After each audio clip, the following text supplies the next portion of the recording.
Darlington, just a small town in the northeast of England. This is it, Ross's Salon, Simply Rogue. How are we doing? Here he is. How are you doing, sir? What's happening? All right. It breeds some decent athletes. Just give you a little tidy up, eh? Yeah, do it. So we played against each other when we were probably about 11, 12, and then you joined us when we were like, what, 13 or something? Yeah. I played football, that's all I knew really. But once golf was introduced and I got the bit between my teeth, I just loved it. I'm constantly watching him, like, if he does well, I'm like, yeah, played. If he doesn't, I'll just say, right, yeah, sound. Yeah. So it's like minimal communication about golf. He knows what he's doing. Like, when I talk to him, I just want to have a bit of crack with him. You've had a few hairy moments out there, haven't you? Very hairy.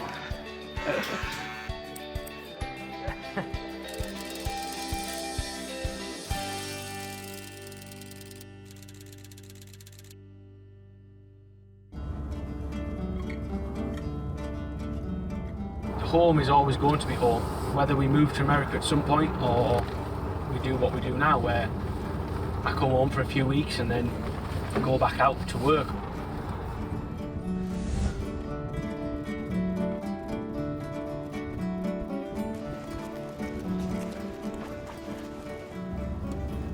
So this is it, this is the street, Hewitson Road, where I grew up.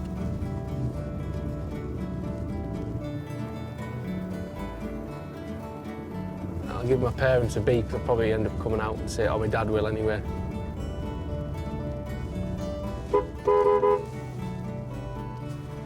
How doing? How are you? Good. I had a great upbringing. Working class family, worked all their lives, and I couldn't ask for a better set of parents. Dad's very sporty, very outdoorsy, loves activities.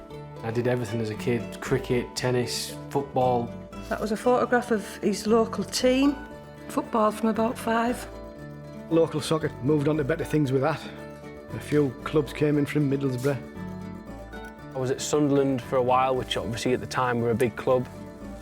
Spent a bit of time at Leeds, Newcastle, and then when I didn't get my chance at Sunderland, I said to my dad, I've had enough of this.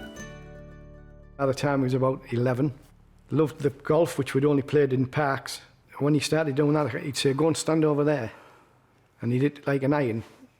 I dropped it into my hands. And I thought, there's something here with this little boy. I just ran with the idea that I wanted to play golf and never looked back, really. He wanted to join a golf club. Reluctantly, I said no, because I just said it'll probably be a passing fad. You'll do it for 3 months, and then that's it. You won't go back. But he stuck with it. Well, it was his little friend, his school friend. His mum worked behind the bar at the Dinsdale Golf Club, and she used to do that a little training course on a Saturday morning or something. Yes. And he just really got into it then. Oh my goodness, there's the timing for you. So that car that's pulling in, that's the lady that got me into golf. I'm telling you, that's Di. That's Stevie's mum. Let me get parked up. Diane. I said, there's Di who got me into golf. Oh, I've known Callum since he was about 3, because you and Stevie started nursery together, didn't you? Yeah, exactly. And went right through school. Yeah. You and Stevie with the Football, bike rides, football, everything. and then with the golf clubs. Golf clubs, yeah. And then you started off at Dinsdale? Yeah. All day, every day. And look at him now. Look where he's got. I'm proud of him. Yeah. Absolutely. Thanks, Jack. He's a cuddle. Oh, but he's so proud of you. Thank you. You're going to make me cry now. No, don't. We would just jump on our bikes, golf clubs on our back, and bike to the course. I mean, it's probably 4.5 miles, but obviously, as a kid, you'll do anything to get to the golf course.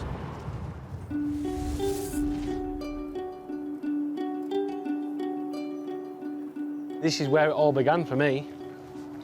Countless hours on that driving range. The coach at the time was Martin Stubbins. Used to have lessons with him from, let's say, 12 till maybe I was 20. The kids would knock around the golf shop, waiting for the chips and stuff upstairs and playing 3 rounds like they do. He was a very confident kid, very outgoing for his age, that's for sure. We would literally just spend hours here, practicing, just hanging out at the golf club and just having fun, really. He had a good slice back then when he started. He's always had some pretty good distance behind him, and as he got older, he learned how to rein it in. We used to have maybe 30 or 40 kids turn up at 2 o'clock on a Saturday afternoon, and that was our slot to play. And then, as I started to get better at golf, you could then play in the men's competitions. So before I knew it, I was playing Saturday in the junior comps and Sunday in the men's comps. He was exceptional from probably age 14. You could really see that he could do something pretty special. To come from here and get where I've gotten to is just incredible. Thousands and thousands of hours of work, you know, and practice and dedication to the game, and it all began here. This is downtown Darlington, really. It's not very big, but where I was terrorising the streets on my bike, as you do, as a little young kid. I met him at sixth form college in 2007. She was very quiet. She used to sit in a corner and just do her work, and I was probably the opposite at the time, a bit cheeky. I just like to sit back and listen, and yeah, quite quiet, so I think he was thinking, she's a bit of a dark horse.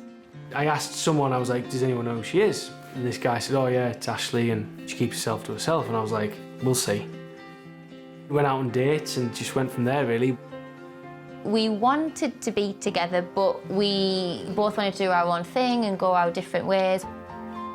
She went to university in England, and I went to college at Radford. That's just been the norm for us, really. We've had a long-distance relationship through it all. She obviously wasn't there for his graduation, so when he graduated, she got this card made up with a nice little verse inside about how proud she was. I finished college the summer of 2014, and professional golf, you have to have money to be able to do it. So I started working at Rockcliffe, cleaning carts, and I was playing some mini tour events in England to try and obviously build that cash up.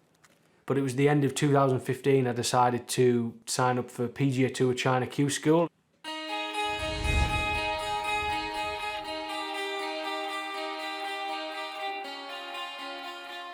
We were having a game just locally, and I asked him what his plan was for 2016. And I was like, just going to Asia. Because I didn't want everybody else to follow out there, trying to keep a lid on it. I kind of laughed at him and thought he was crazy, but did some research when I got home and figured out there was a tour out there that led to Corn Ferry and then PGA Tour, so I ended up signing up with him and got status. We kind of both plateaued off in the middle of the season, and then at the end of that season, something just clicked in him where all of a sudden, not even just his golf, but just the way that he was acting, he was like, I'm good enough to push on from this. In 2018, went back to China and managed to win the money list that season. Callum Tarren. To win the Order of Merit and not have a win, that just shows how consistently well he was playing week to week, because I don't know anyone that's ever qualified for the next tour by not winning at least once or multiple times. That was amazing to know that he was going up to Corn Ferry, and that was when all of this started just getting better and better.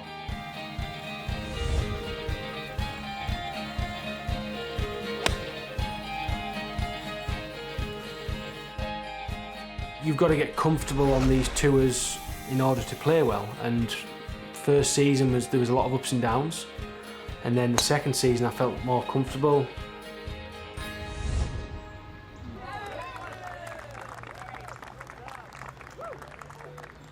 August 21, my fiance and I were due our first child. Friday the 13th of August, I believe. I was playing on the Corn Ferry Tour, and the final event of the regular season ended on Sunday the 15th of August. If I had a good week in Omaha, there was a chance I would get my PGA Tour card. It was as if I was holding on, like I can't go into labour. I think my body and my mind knew that, no, you cannot go into labour because he's not here. So I played Omaha, missed the cut, so that was it. I was not getting my card through the regular season. So I jumped on a flight from Omaha to Atlanta. The red eye Atlanta to London, and then I got the train home from London. I got home Saturday at 6 p.m. Sunday morning, it was like my body just kicked in, like, yep, we're going into labour now, because I felt relaxed and safe and ready to go. And I knew that Callum felt then tense, because he was probably thinking this baby needs to come out quick. My plan was, once Sophie was here, that get them home safely and get back out to America to try and get this PGA Tour card. I'd had Sophia on the Monday night, but I was like, I need to get out, because like Callum was going away on the Wednesday morning. So I ended up getting them home Tuesday night, and then I flew into Boise, landed at 2 a.m. Thursday morning, and went to sleep, woke up early, and went and did some panic practice just to get the feeling of what it was like to hold a golf club again. And I actually went out and played solid. Jet lag or not, there's no lag involved here. This is a definite birdie. Before Sophie was born, I was trying too hard to get my PGA Tour card. When she was born, it was just a weight lifted off my shoulders. It didn't matter if I got my PGA Tour card, in my eyes, because I had this brand new, beautiful child in the world, so it kind of freed me up.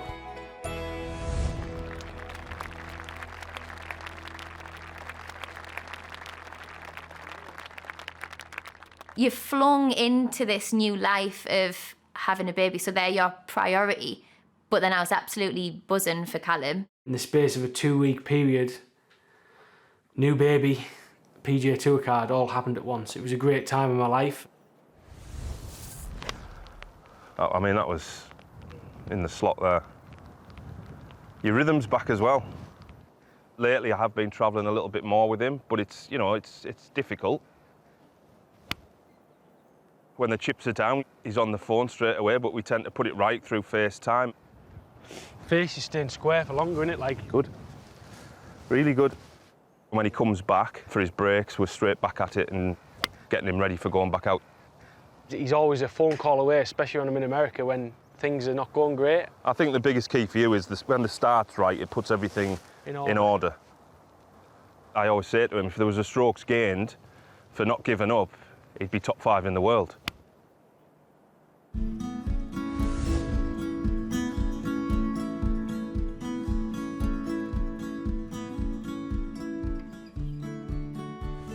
Posted the clubhouse lead at 17 under. Bookend 64s. Now it's wait and see for Callum Tarren.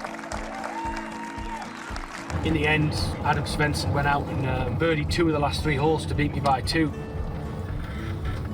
Coming second in a PGA Tour event's huge. It allowed me to have a strong schedule. He does miss out on a lot of things, and it is sacrifice. He wants to keep getting better. And then that'll give him the flexibility of all the things that he's missed out on, like family things. Being out in America for 2-3 months at a time, it just doesn't really make much sense for me, because I want to be a good dad to Sophia and a good partner to Ashley. He's obsessed with being a dad. They're like little best friends. Lovely family, lovely daughter, you know, it's just brilliant, lovely to see. That's absolutely all worked out, yeah. Hopefully I can get a win soon, and then there's job security for a number of years, and then I can really pick a great schedule where I can live both sides and do everything, you know. The only way is up for him. Just doing as well as he can on the PGA Tour and just moving in the right direction.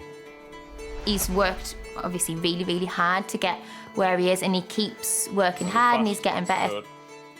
I always knew that he could make it to this level. Callum's game was born for America. The long carries, the thick rough. It's great to see him compete with the best players in the world. Hundreds of lads come through this shop every week. Everyone's talking about him, constantly asking how he's doing. What he wants to say is he gets sick of people asking about me when they're going for the haircuts.